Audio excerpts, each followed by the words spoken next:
Rosie, I'm going to braise some beef brisket in red wine.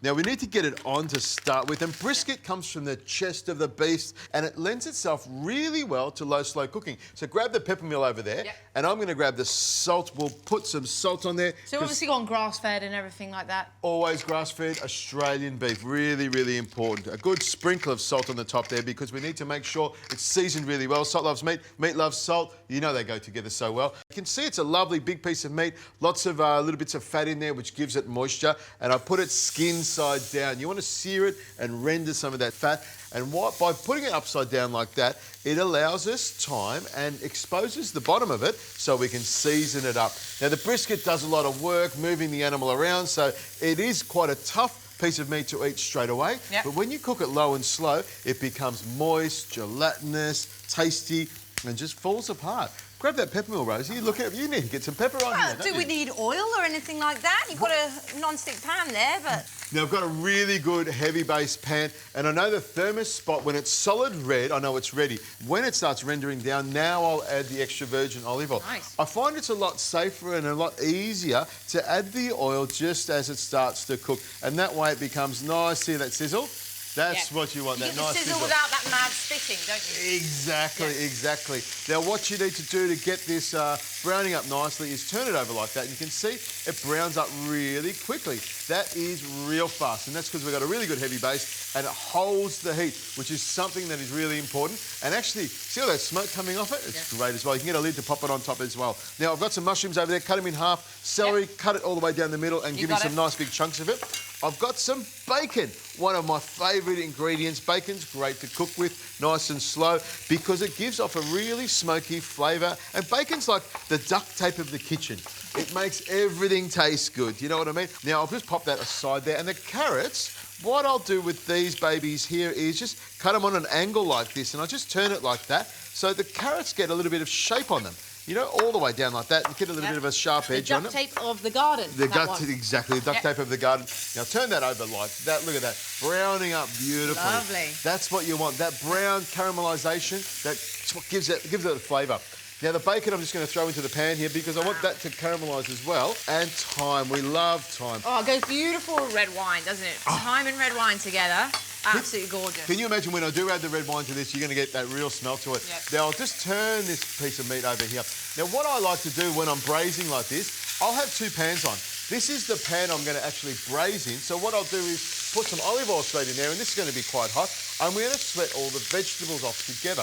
There we go. Turn that around like that. You can see there's a bit of heat into that. And I'll grab the carrots and the celery and the mushrooms and the thyme, throw them all into the pan here like this, and start to sweat them down.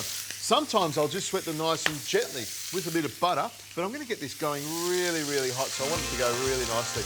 Now, I'll just add a little bit of salt to that and a little twist of pepper, Rosie. There we go. Oh, look at that. Red Rosie with the red pepper mill. There we go. Give that a bit of a twist. Now, this will take a couple of minutes till we stir it all around, brown it all up. I'm going to pop the beef and the bacon into this pot here, get it simmering away with all our red wine. This will be delicious.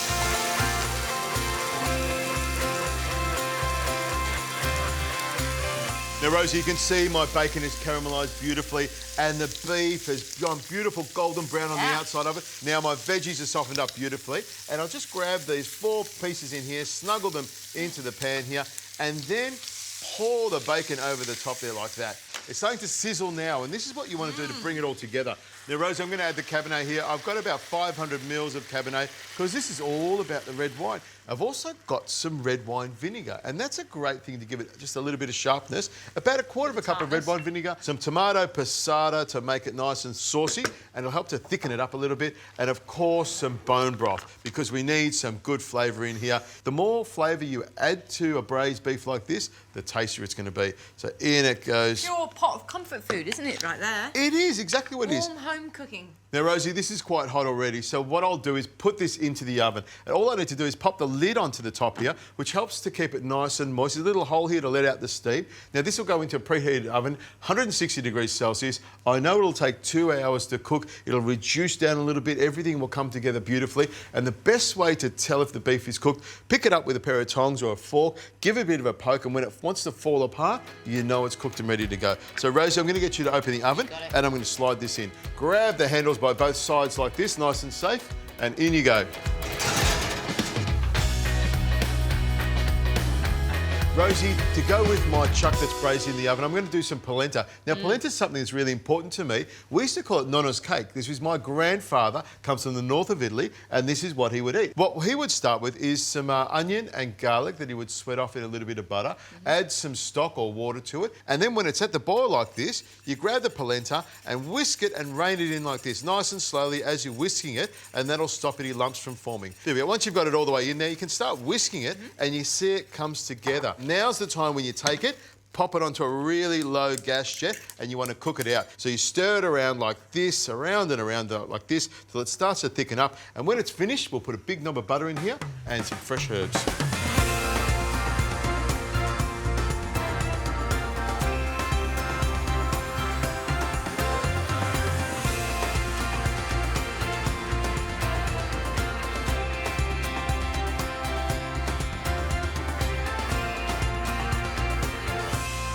Now, I love the way a few herbs at the end really bring the polenta together, don't they? Yeah, well, I always think of polenta as quite a hefty side dish, and it needs something like red wine to go with it. They're perfect together, aren't they? Oh, yeah.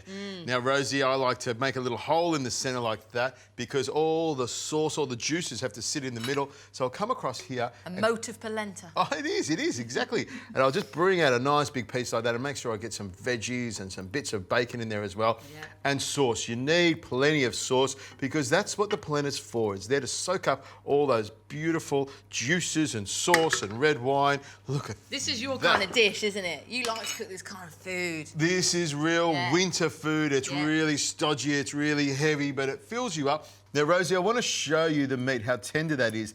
That's what you're looking for. You want it to fall apart like that, and that's going to be flavoursome, tasty. Bit of cheese on top of that one. Now, I'm just going to tuck into there and taste the sauce, the polenta, and a tiny piece of meat as well. There we go. Oh, look at that. That looks great like that. Let it cool down a little bit. That'll be soaking up all the juices. Well, I love polenta, and I know that it's the perfect little sponge for all that gorgeous juice that you've created there. That's fantastic. The red wines come all the way through it. The beef is there, and mixed with that polenta, it's a beauty dish, isn't it?